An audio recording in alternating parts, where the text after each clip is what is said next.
En las últimas semanas he estado hablando con algunos conocidos y todo, y me he dado cuenta que hay un desprecio, o al menos aquí en México, pareciera haber como un desprecio por los cuentos o los relatos, o la novelette, o o la historia corta, como ustedes le quieran decir.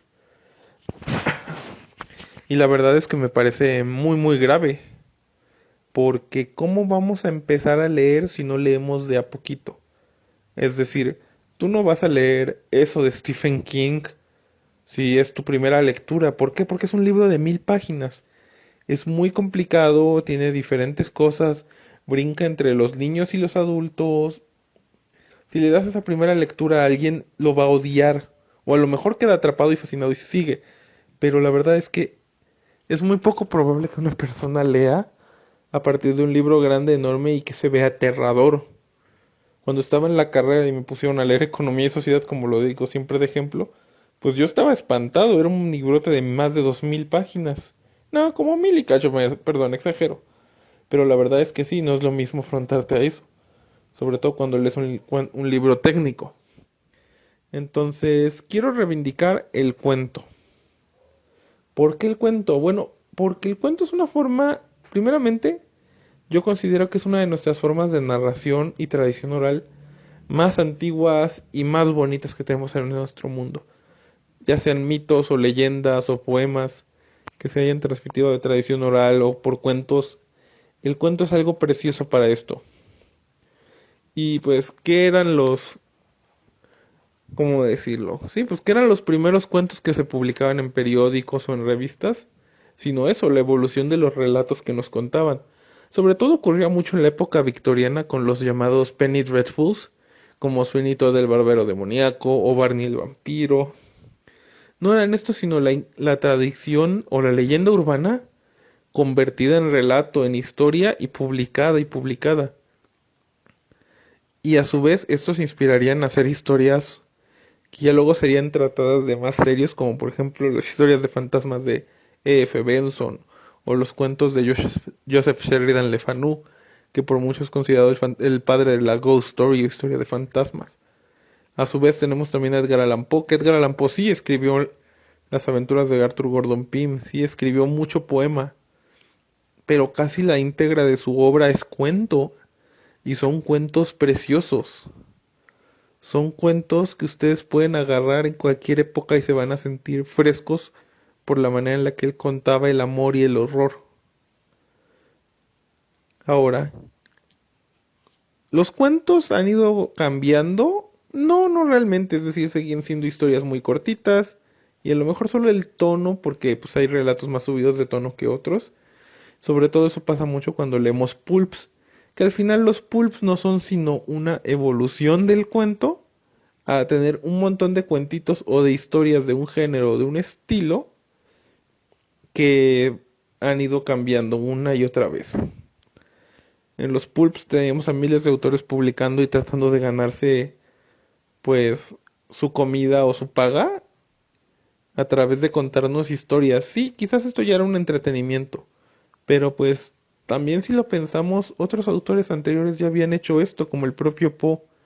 Sí, él era un gran poeta, sí, él era un gran escritor, pero también no solo escribía por gusto, también escribía por la paga, o a veces hasta por rellenar espacios en los periódicos, como algunos de sus mini ensayos.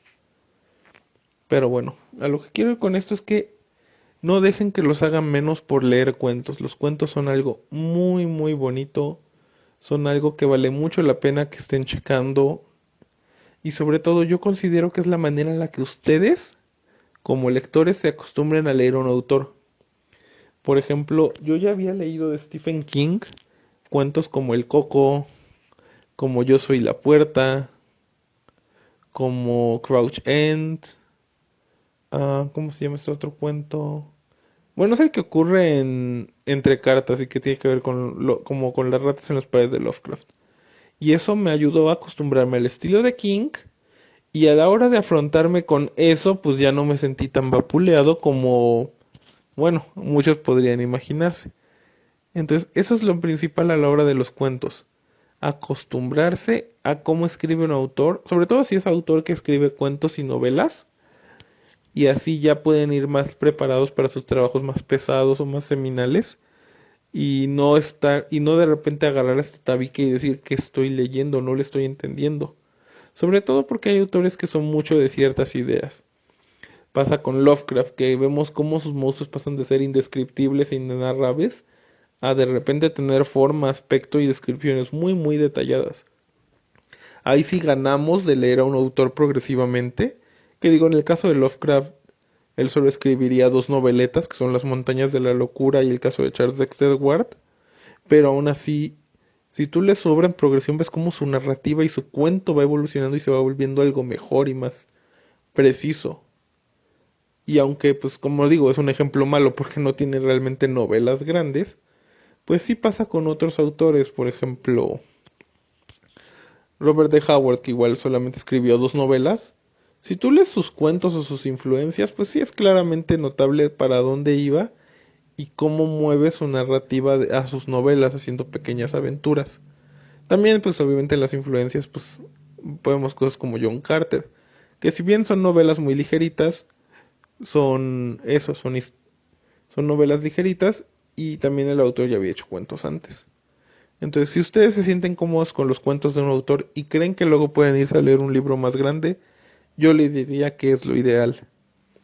Ahora también, otra cosa que pueden hacer es leer historias que son cortas. Por ejemplo, cuando reseñaba los libros cuando hablaba de los libros que leí el año pasado, pues comenté que me había chutado ya casi todo Elric de Melniboné. Y pues bueno, ¿por qué logra hacer esto? Simple. Son cuentos muy cortos. Bueno, son novelas muy cortas. Creo que la más grande pasa de las 300 páginas y la mayoría no duran ni 200. Entonces, a la hora de estar leyendo estas novelas, que están compuestas a su vez de noveletas o de relatos cortos, pues uno lee mucho, o al menos da la apariencia porque, ya terminé dos libros, pero pues son dos libros de menos de 200. Que también ese es otro punto. Ustedes no lean solo por leer la extensión. Es decir, si al final ustedes se quieren sentir orgullosos de que pudieron leer un mamotreto como It, eso de Stephen King, están en todo su derecho.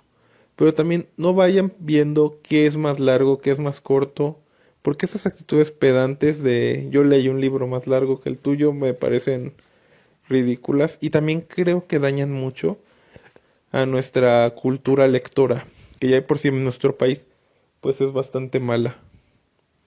Entonces, lean cuentos, lean cuentos. Hay muchísimas maneras de leer cuentos, hay sitios web que se dedican a recopilarlos, hay, ¿cómo decirlo? Hay un par de compilaciones en algunas editoriales, algunas muy baratas, otras muy caras, otras que ya son como, por ejemplo, Felices Pesadillas de Valdemárquez, los mejores cuentos que han publicado a lo largo de los años editoriales. Hay otras como esta de terror ¿cómo se llama? De Tomo, que solo son una selección grande, pero al fin y al cabo, estas colecciones son ideales para que ustedes empiecen a leer porque son un montón de cuentos con un montón de temáticas. En inglés ahorita hay unos libros clásicos de lo mejor de tal género, lo mejor de tales historias, que también son excelentes. Pero quiero hacer este podcast porque de verdad no se sientan intimidados, no se sientan hechos menos solo porque están leyendo un cuento. Están leyendo, que es lo importante, y están aprendiendo pues sí, de este hobby al fin y al cabo. Y es algo hermoso porque también leerlos cultiva, leerlos ayuda a crecer. Y eso nadie se los va a quitar y que nadie se los quite, no se den ese lujo. Porque sí, he notado últimamente que la actitud entre los círculos de lectores es muy pedante, es muy pesada y ahuyenta que la gente quiera ver la lectura como una actividad positiva. Bueno, esta es la reflexión que les dejo esta semana. Espero ya pronto podamos volver con el contenido más usual la semana que viene. Y no olviden darle like a las redes sociales, canal de YouTube, Facebook, dejar su comentario. Nosotros leemos todo lo que nos dejan escrito.